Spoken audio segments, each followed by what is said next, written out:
Hello, ഇന്നത്തെ വീഡിയോയിൽ നമ്മൾ ബി.എഡ് തേർഡ് സെമ്മിലെ ടോട്ടൽ വർക്കുകളെ കുറിച്ചാണ് പറയുന്നത്. അതായത് ടീച്ചിങ് പ്രാക്ടീസിൻ്റെ സമയത്ത് നമുക്ക് മാർക്ക് കിട്ടുന്നതിനെ കുറിച്ച്.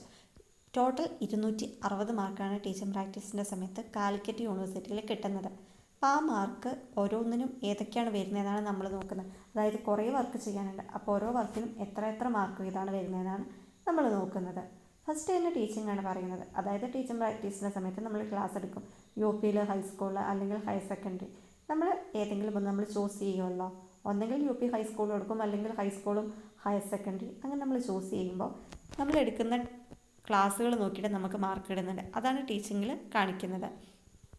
Teaching performance as evaluated by the teacher educator, അത് 100 മാർക്കാണ്. Improvement in teaching skills on the basis of feedback from the teacher educator, അത് 10 മാർക്കാണ് വരുന്നത്. അടുത്ത 10 മാർക്ക് വരുന്നത് mentor evaluation report on the intern. Teaching പ്രാക്ടീസിൻ്റെ സമയത്ത് നമ്മൾ ക്ലാസ് എടുക്കുമ്പോൾ നമ്മുടെ ക്ലാസ് കാണാൻ വേണ്ടിയിട്ട് നമ്മുടെ കോളേജിൽ നമ്മുടെ കൺസേൺ ടീച്ചർ വരുന്നതായിരിക്കും. അതായത് നമ്മുടെ ബി.എഡ് കോളേജിൽ കൺസേൺ ടീച്ചർ നമ്മുടെ ക്ലാസ് ഒബ്സർവ് ചെയ്യാൻ വരും. കാലിക്കറ്റ് യൂണിവേഴ്സിറ്റിയിൽ നമ്മൾ നോക്കുകയാണെങ്കിൽ 5 തവണയായിരിക്കും നമ്മുടെ ക്ലാസ് കാണാൻ വേണ്ടിയിട്ട് നമ്മുടെ ടീച്ചർ വരിക. അപ്പോൾ ആ ടീച്ചർ നമ്മുടെ ക്ലാസ് കണ്ടതിനനുസരിച്ച് നമുക്ക് മാർക്ക് ഇടും. അതേപോലെ തന്നെ നമ്മൾ ടീച്ചിങ് പ്രാക്ടീസിൻ്റെ സമയത്ത് ക്ലാസ് എടുക്കുമല്ലോ. അപ്പോൾ നമ്മൾ ക്ലാസ് എടുക്കുമ്പോൾ നമ്മുടെ ആ സബ്ജക്റ്റിൻ്റെ കൺസേൺ ടീച്ചർ ഉണ്ടാവുമല്ലോ ആ സ്കൂളിലെ, ആ ടീച്ചർ നമുക്ക് മാർക്കിടും. അതും നമ്മുടെ ടീച്ചിങ് പ്രാക്ടീസിൽ കിട്ടുന്ന ഒരു പ്രധാനപ്പെട്ട മാർക്കാണ്. നമ്മുടെ കോളേജിലെ കൺസേൺ ടീച്ചറും മാർക്കിടും, അതേപോലെ തന്നെ സ്കൂളിലെ നമുക്ക് കിട്ടുന്ന മെൻറ്റർ ആ ടീച്ചറും നമുക്ക് മാർക്കിടുന്നതായിരിക്കും. അടുത്തായിട്ട് പറയുന്നത് ടീച്ചിങ് പ്രാക്ടീസിൻ്റെ സമയത്ത് നമ്മൾ ചെയ്യേണ്ട പ്രധാനപ്പെട്ട വർക്കുകൾ ഏതൊക്കെയാണെന്നാണ്. Achievement test, diagnostic testing and remediation, action research, administration of any of the psychological tools like inventories, scales, projective techniques, sociogram or any other. ഇത്രയും വർക്കുകളാണ് പിന്നെ വരുന്നത്. ഇതെല്ലാം നമ്മൾ ക്ലാസ് റൂമിൽ ചെയ്യേണ്ടതാണ്. അച്ചീവ്മെൻറ്റ് ടെസ്റ്റ് നമ്മൾ കുട്ടികൾക്കിടയിലാണ് ചെയ്യുക. അച്ചീവ്മെൻറ്റ് ടെസ്റ്റ് നിങ്ങൾ പഠിപ്പിക്കുമ്പോൾ നിങ്ങൾക്ക് ഏത് ചാപ്റ്റർ വേണമെങ്കിലും സെലക്ട് ചെയ്യാവുന്നതാണ്. അച്ചീവ്മെൻറ്റ് ടെസ്റ്റ് ചെയ്യുന്നതിനൊക്കെ കറക്റ്റായിട്ടൊരു മെത്തേഡ് ഉണ്ട്.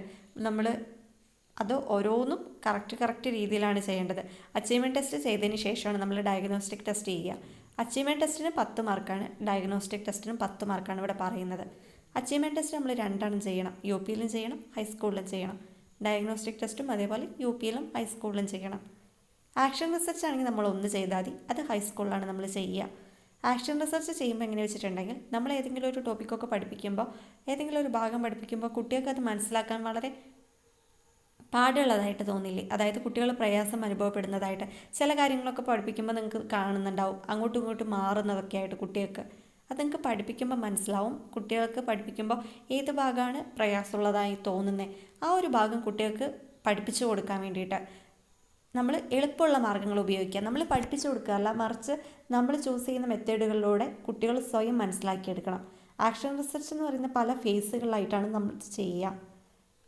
ആക്ഷൻ റിസർച്ച് ചെയ്തിട്ട് ലാസ്റ്റ് കുട്ടികൾക്ക് ഇമ്പ്രൂവ്മെൻ്റ് ഉണ്ടാവും. അപ്പോൾ നമ്മൾ അങ്ങനെയുള്ള മെത്തേഡുകളാണ് ചൂസ് ചെയ്യുക. അതിൽ കുട്ടികൾ സ്വയം പഠിക്കുകയാണ് ചെയ്യുക. അപ്പോൾ അതിനെക്കുറിച്ചൊക്കെ നിങ്ങൾക്ക് കൂടുതൽ അറിയണമെങ്കിൽ മെസ്സേജ് അയയ്ക്കുക. അത് നമ്മൾ ഈ ഓരോ സംഭവങ്ങളും നമ്മൾ കൃത്യമായിട്ട് ഒരു ടോപ്പിക്കിൻ്റെ എക്സാമ്പിളിലൂടെയാണ് നമുക്ക് പറയാൻ സാധിക്കുക. അടുത്ത സൈക്കോളജിക്കൽ ടൂള് പറയുന്നുണ്ട്. അതിൽ സോഷ്യോഗ്രാമൊക്കെ നിങ്ങൾക്ക് അറിയുന്നതായിരിക്കും. കാരണം നിങ്ങൾ അസസ്മെൻറ്റിലും സെക്കൻഡ് സെമ്മിൽ അസസ്മെൻറ്റിൽ പിന്നെ സൈക്കോളജിയിലൊക്കെ ഈ സോഷ്യോഗ്രാമിനെ കുറിച്ച് പഠിച്ചിട്ടുള്ളതല്ലേ. സോഷ്യോഗ്രാമിന് 5 മാർക്കാണുള്ളത്.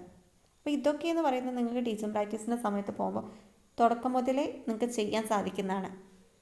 അച്ചീവ്മെൻറ്റ് ടെസ്റ്റും ഡയഗ്നോസ്റ്റിക് ടെസ്റ്റ്, ആക്ഷൻ റിസർച്ച് എന്നൊക്കെ പറയുന്നത് നിങ്ങൾക്കൊരു ചാപ്റ്റർ പഠിപ്പിച്ച് കഴിയുമ്പോൾ അല്ല അറിയാൻ പറ്റുക. അച്ചീവ്മെൻറ്റ് ടെസ്റ്റും ഡയഗ്നോസ്റ്റിക് ടെസ്റ്റൊക്കെ ഒരു ചാപ്റ്റർ പഠിപ്പിച്ച് കഴിയുമ്പോൾ നിങ്ങൾക്ക് നടത്താവുന്നതാണ്. ആക്ഷൻ റിസർച്ച് നിങ്ങൾ പഠിപ്പിക്കുന്നതിൽ കുട്ടികൾക്ക് ഏത് ഭാഗമാണോ പ്രയാസമായി തോന്നി അപ്പോൾ നിങ്ങൾക്കത് ചെയ്യാവുന്നതാണ്.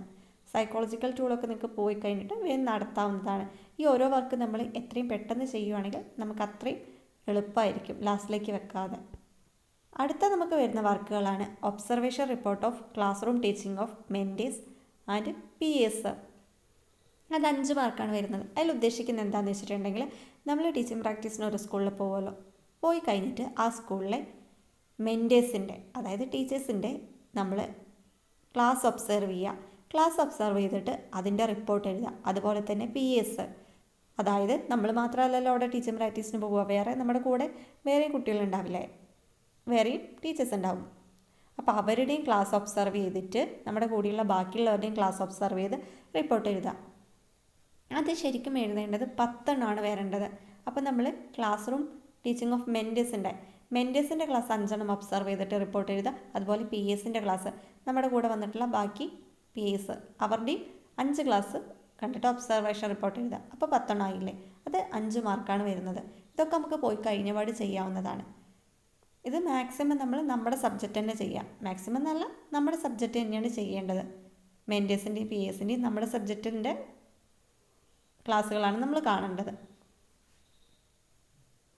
Record of lesson plans. Lesson പ്ലാൻസിന് 10 മാർക്കാണ് വരുന്നത്. ലെസൺ പ്ലാൻസ് എന്ന് പറയുമ്പോൾ നമ്മൾ ടീച്ചിങ് പ്രാക്ടീസ് 80 ദിവസമാണുള്ളത്. നമ്മൾ കാലിക്കറ്റ് യൂണിവേഴ്സിറ്റിയിൽ നോക്കുകയാണെങ്കിൽ 80 ദിവസം, 40 ദിവസം യു പി, 40 ദിവസം ഹൈസ്കൂൾ. അപ്പോൾ അതിൽ നമ്മൾ ടോട്ടൽ 60 ലെസൺ പ്ലാനാണ് വേണ്ടത്. ഈ 60 ലെസൺ പ്ലാൻ എഴുതുന്നതിനാണ് 10 മാർക്ക് വന്നിരിക്കുന്നത്. അടുത്ത audio visual aids made by the Indian which are not ICT related. ICT related അല്ലാത്ത ഓഡിയോ വിഷ്വൽ എയ്ഡ്സ് ഉണ്ടാക്കുക, അതാണ് 5 മാർക്ക് വരുന്നത്. അത് നമ്മൾ റിപ്പോർട്ട് എഴുതി വെക്കാനുണ്ട് കേട്ടോ. അതിൻ്റെ റിപ്പോർട്ട് എഴുതി വെക്കുന്നതും, റിപ്പോർട്ട് എന്ന് പറഞ്ഞിട്ടുണ്ടെങ്കിൽ അങ്ങനെയല്ല, നമ്മൾ എടുത്തിരിക്കുന്ന ഓഡിയോ വിഷ്വൽ എയ്ഡ്സ് ഇല്ലേ, നോട്ട് ICT റിലേറ്റഡ് ആയിട്ടുള്ള ഓഡിയോ വിഷ്വൽ എയ്ഡ്സ്, അത് ഏതൊക്കെയാണ് യൂസ് ചെയ്തിരിക്കുന്നത്, ഏത് ടോപ്പിക്കിലാണ്, അതൊരു ടേബിൾ വൈസിലാണ് നമ്മൾ അതിൻ്റെ റിപ്പോർട്ട് എഴുതുക, ഒരു ടേബിൾ ഫോർമാറ്റ്. അത് 5 മാർക്കാണ് വരുന്നത്. അടുത്തത് improvised apparatus and learning aids made by the Indian. Improvised apparatus and learning എയ്ഡ്സിനെ കുറിച്ച് നമ്മൾ കഴിഞ്ഞൊരു വീഡിയോ ചെയ്തിട്ടുണ്ടായിരുന്നു. അത് 10 മാർക്കാണ് വരുന്നത്. അതുകൊണ്ട് അതിനെപ്പറ്റി കൂടുതൽ പറയണ്ടല്ലോ. ഈ audio visual aids made by the Indian എന്ന് പറയുന്നതിൽ, അതായത് which are not ICT related, അത് എഴുതുമ്പോൾ ഓർക്കുക ഒരു ടേബിൾ വൈസ് ഫോർമാറ്റിലാണ് എഴുതുക. അതെന്ന് പറയുമ്പോൾ നിങ്ങൾ യൂസ് ചെയ്യുന്ന എയ്ഡ് ഓരോ ദിവസവും നിങ്ങൾ നോട്ട് ചെയ്ത് വെക്കുക. അതൊക്കെ നമ്മൾ ഓരോ ദിവസവും നമുക്ക് ചെയ്തു പോകാവുന്ന വർക്കുകളാണ്. അടുത്ത student artifacts generated in the classroom like കയ്യെഴുത്ത് മാസിക, learning aids, charts, posters, albums etcetera. ഈ സ്റ്റുഡൻറ്റ് ആർട്ടിഫാക്ട്സിനെ കുറിച്ച് നമ്മൾ പറഞ്ഞിട്ടുണ്ടായിരുന്നു. അതും 10 മാർക്കാണ് വരുന്നത്. അടുത്ത 14-ാമത്തെ originality of reflective journal. Reflective journal എന്ന് പറഞ്ഞിട്ടുണ്ടെങ്കിൽ നിങ്ങൾ ടീച്ചിങ് പ്രാക്ടീസിന് പോകുന്ന 1-ാമത്തെ ദിവസം മുതൽ 80-ാമത്തെ ദിവസം വരെ നമ്മൾ എഴുതേണ്ട കാര്യമാണ്. അതായത് നമ്മൾ ഓരോ ദിവസവും നടക്കുന്ന കാര്യങ്ങൾ എഴുതി പോവുക. അതൊരു ഡയറി ഫോർമാറ്റ് അല്ല, ഡയറി പോലെ തന്നെ നമ്മൾ നടക്കുന്ന എല്ലാ കാര്യങ്ങളും എഴുതണം. പക്ഷേ അതിൽ കൂടുതലായിട്ട് വരേണ്ടതെന്ന് പറഞ്ഞിട്ടുണ്ടെങ്കിൽ നിങ്ങളൊരു ക്ലാസ്സിൽ പഠിപ്പിക്കാൻ പോയി കഴിയുമ്പോൾ നിങ്ങൾക്ക് അവിടെ ചെന്ന് പഠിപ്പിച്ച് കഴിയുമ്പോൾ മനസ്സിലാവും ഇന്ന കാര്യങ്ങളിൽ പ്രശ്നം ഉണ്ടായി, അല്ലെങ്കിൽ ഇന്ന കാര്യങ്ങളിൽ ഇമ്പ്രൂവ് ചെയ്യാമെന്ന് തോന്നി, അല്ലെങ്കിൽ ഇന്ന കാര്യങ്ങൾ ചെയ്ത് നന്നായി എന്നൊക്കെ തോന്നില്ലേ. അതായത് നിങ്ങളെടുത്ത ക്ലാസ്സിൻ്റെ റിഫ്ലക്ഷനാണ് നിങ്ങൾ അവിടെ എഴുതേണ്ടത് കൂടുതലായിട്ട്. നിങ്ങൾ ഒരു ദിവസം 2 ക്ലാസ്സിലൊക്കെ പഠിപ്പിക്കാൻ പോകുമല്ലോ. അപ്പോൾ നിങ്ങൾ ആ ക്ലാസ്സിൽ പോയി കഴിഞ്ഞപ്പോൾ നിങ്ങൾക്ക് എന്തൊക്കെ മനസ്സിലായി, എന്തൊക്കെ നിങ്ങൾക്ക് തോന്നി, ആ കാര്യങ്ങൾ അവിടെ കൊടുക്കണം. ഇപ്പോൾ ഇന്ന കാര്യങ്ങൾ ഇന്ന മെത്തേഡ്സൊക്കെ യൂസ് ചെയ്തുകൊണ്ട് കുട്ടികൾക്ക് നന്നായി പറഞ്ഞു കൊടുക്കാൻ സാധിച്ചു, ക്ലാസ് നന്നായി മാനേജ് ചെയ്യാൻ എനിക്ക് സാധിച്ചു, അല്ലെങ്കിൽ ഇന്നത്തെ ക്ലാസ് എനിക്ക് കുറച്ച് മാനേജ് ചെയ്യുന്നതിൽ പ്രശ്നം നേരിട്ടു, അതുകൊണ്ട് ഇന്ന ടെക്നിക്ക് അടുത്ത ക്ലാസ്സിൽ യൂസ് ചെയ്യണമെന്ന് ഞാൻ തീരുമാനിച്ചു. കുട്ടികൾക്ക് ഈ ഭാഗം പറഞ്ഞു കൊടുക്കാൻ ഇന്ന ടെക്നിക്ക് അല്ലെങ്കിൽ കൂടുതൽ എയ്ഡ്സ് യൂസ് ചെയ്യണമെന്ന് എനിക്ക് മനസ്സിലായി, അതുകൊണ്ട് അടുത്ത ക്ലാസ് മുതൽ ഞാൻ അങ്ങനെ ചെയ്യണമെന്ന് തീരുമാനിച്ചു എന്നൊക്കെ പറഞ്ഞ് നമ്മൾ എഴുതുക. അതുപോലെ തന്നെ നമ്മൾ അത് മാത്രം പോരാ, നമ്മൾ അന്നത്തെ ദിവസം എന്തൊക്കെ ചെയ്തു എന്നുള്ളതും അതിൽ വരണം.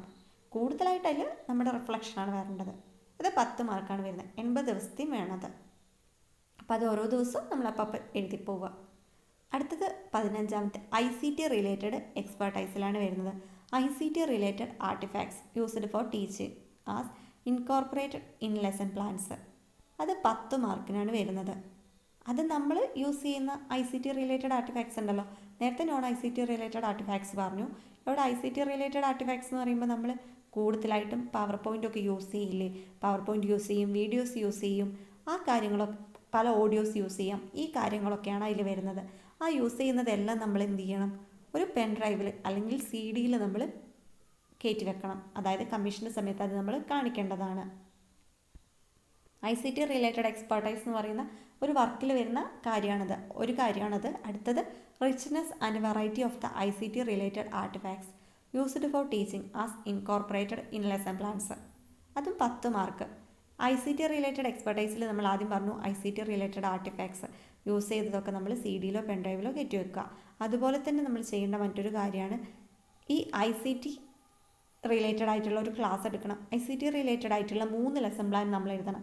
60 ലെസൺ പ്ലാൻ എഴുതുന്നതിൽ 3 ICT റിലേറ്റഡ് ലെസൺ പ്ലാൻ ആയിരിക്കണം. അതിൽ ഒരു ലെസൺ പ്ലാൻ എന്ന് പറയുന്നത് നമ്മൾ നേരെ എടുത്ത് ഇവിടെയും അറ്റാച്ച് ചെയ്ത് വെക്കുക. അതായത് നമ്മൾ എഴുതുന്ന ആ 3 ലെസൺ പ്ലാനിൽ ഒരെണ്ണം ഇവിടെ എഴുതി വെക്കുക. ഈ ഒരു വർക്ക് സബ്മിറ്റ് ചെയ്യുമ്പോൾ, അതായത് ഈ ICT റിലേറ്റഡ് എക്സ്പെർട്ടൈസ് നമ്മൾ പറഞ്ഞ ഹെഡിങ് കൊടുക്കുക ഒരു A4 ഷീറ്റിൽ. നെക്സ്റ്റ് പേജിൽ നമ്മൾ കൊടുക്കേണ്ടതെന്ന് പറഞ്ഞിട്ടുണ്ടെങ്കിൽ നമ്മൾ എഴുതിയ ICT റിലേറ്റഡ് ലെസൺ പ്ലാനിൽ ഒരെണ്ണം അവിടെ കൊടുക്കുക, ഒരെണ്ണം എഴുതി വെക്കുക. പിന്നീട് നമ്മൾ CD പെൻഡ്രൈവോ അവിടെ അറ്റാച്ച് ചെയ്ത് വെക്കുക. അടുത്തതാണ് ലൈസൺ വിത്ത് സ്കൂൾ. ലൈസൺ വിത്ത് സ്കൂളിൽ വരുന്നതെന്ന് വെച്ചിട്ടുണ്ടെങ്കിൽ participation of Indian in co curricular activities of the school. അതായത് പലതരത്തിലുള്ള കോ കരിക്കുലർ ആക്ടിവിറ്റീസിലൊക്കെ നമ്മൾ ക്ലാസ്സുകളിൽ നമ്മൾ സ്കൂളിൽ പോകുമ്പോൾ ഇടപെടുന്നുണ്ടാവുമല്ലോ, അതായത് പങ്കെടുക്കുന്നുണ്ടാവും. ആ കാര്യങ്ങളൊക്കെയാണ് ഇവിടെ എഴുതേണ്ടത്. അതായത് organising or helping in sports, youth festival, blood donation camp, society beneficial programme, PTA meeting, അങ്ങനെയുള്ള കാര്യങ്ങൾ. അതിന് 10 മാർക്കാണ്. നമ്മളിവിടെ പങ്കെടുക്കുക മാത്രമല്ല, അതിനെപ്പറ്റി റിപ്പോർട്ട് എഴുതി വെക്കണം. പിന്നെ ബിയോണ്ട് ദ ക്ലാസ് ആക്ടിവിറ്റീസ്, അതും 10. പിന്നെ ഇനി innovative programme organised by the trainee. നമ്മൾ ടീച്ചിങ് പ്രാക്ടീസിന് പോകുന്ന സമയത്ത് ആ സ്കൂളിൽ നമ്മളൊരു ഇന്നൊവേറ്റീവ് പ്രോഗ്രാം കണ്ടക്ട് ചെയ്യണം. ആ ഇന്നൊവേറ്റീവ് പ്രോഗ്രാം കണ്ടക്ട് ചെയ്തിട്ട് അതിൻ്റെ റിപ്പോർട്ട് നമ്മൾ എഴുതി വെക്കണം. അതിന് 15 മാർക്ക് വരുന്നുണ്ട്. ഇത് 3 നമ്മൾ ഒറ്റ റെക്കോർഡായിട്ടാണ് വെക്കുന്നത്. അതായത് നമ്മൾ പങ്കെടുക്കുന്ന കോ കരിക്കുലർ ആക്ടിവിറ്റീസ്, പിന്നെ ബിയോണ്ട് ദ ക്ലാസ് ആക്ടിവിറ്റീസ്, പിന്നെ ഇന്നൊവേറ്റീവ് പ്രോഗ്രാം. നമ്മൾ ടീച്ചിങ് പ്രാക്ടീസിന് പോകുന്ന സമയം മുതൽ 80 ദിവസം ഉണ്ടല്ലോ, ഓരോ ദിവസവും നടക്കുന്ന പ്രോഗ്രാമുകളുണ്ടാവും. സ്കൂളുകളിലാകുമ്പോൾ ഓരോ ദിവസം ഓരോ പ്രോഗ്രാം നടക്കുന്നുണ്ടാവും. ആ പ്രോഗ്രാമിൻ്റെ റിപ്പോർട്ട് നമ്മൾ എഴുതി വെക്കുക. ലാസ്റ്റ് നമ്മൾ എഴുതി കഴിയുമ്പോൾ എന്ത് ചെയ്യുക, നമ്മൾ എഴുതിയ ഓരോ പ്രോഗ്രാമും co curricular activities, beyond the class activities അങ്ങനെ തിരിക്കുക. അങ്ങനെ തിരിച്ചിട്ട് നമ്മൾ കറക്റ്റ് ഓർഡർ ചെയ്ത് വെക്കുക. അതിന് ശേഷം നമ്മൾ ചെയ്യേണ്ടതാണ് ഇന്നോവേറ്റീവ് പ്രോഗ്രാം നമ്മൾ ചെയ്യുക. ഈ 80 ദിവസത്തിൽ നമ്മൾ ഒരു ഇന്നോവേറ്റീവ് പ്രോഗ്രാം കണ്ടക്ട് ചെയ്തിരിക്കണം. അതെപ്പോൾ വേണമെങ്കിൽ നിങ്ങൾക്ക് ചെയ്യാം. അത് ചെയ്ത് അതിൻ്റെ റിപ്പോർട്ടും എഴുതി വെക്കുക.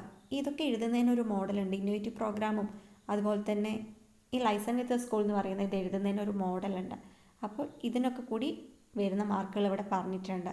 ടോട്ടൽ നമുക്ക് ടീച്ചിങ് പ്രാക്ടീസിൻ്റെ സമയത്ത് ഇത്രയും വർക്കിന് 260 മാർക്കാണ് വരുന്നത്. അപ്പോൾ ഇതിൽ കൂടുതൽ ഡൗട്ട് ഉണ്ടെങ്കിൽ ചോദിക്കാം. അതേപോലെ ഓരോ വർക്കും ചെയ്യുന്ന മോഡലും പറഞ്ഞിട്ടുണ്ടെങ്കിൽ നമ്മൾ ഇടുന്നതായിരിക്കും.